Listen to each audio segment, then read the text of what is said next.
Անվտանգությունը ուղղակի քայքայում են բանակը արդեն ենթադրաբար քայքայել են ռազմաքաղաքական դաշնակցությունը։ Երկրորդ, ինչ արվում ազգային ինքնությանը դուք տեսնում եք։ Հարձակվել են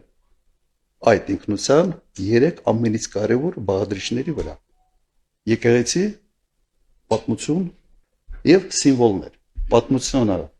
իրական Հայաստան, պատմական Հայաստան, այդ անիմաստ անհասկանալի հակադրությունը եւ մյուս կոմպոնենտները չմանրանան։ Տնտեսական զարգացումը։ Երևի Հայաստանը առաջի երկիրն է, երբ տնտեսությունը զարգանում է, բայց աղքատությունը չի իջնում։ Ուրեմն ներառական չի։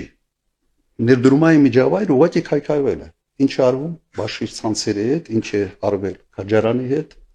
պետական ռեկետը համատարած է, հատկապես խոշոր մեծ բիզնեսների նկատմամբ։ Հաջորդ կարևորագույն բաղադրիչը դա ներքին կայունությունն է, վստահությունն է ժողովրդի կառավարության եւ ընդհանրապես ժողովրդի միջեւ, վստահության մակարդակի բարձրացումը։ Ինչ է արվում Հայաստանում, քայքայվում է հակադրելով բոլորի, նույնիսկ եկեղեցում ենթադրյալ կուսակրոնությունը հաղթած, այսպես ասենք, սրբազաններին հակադրում են նույն ձևով ենթադրյալ կուսակրոնությունը հաղթած սրբազաններին։ Նույնիսկ այդ միկրո, այսպես հակադրության մեջ է մտել այսօր գործող վարչապետը։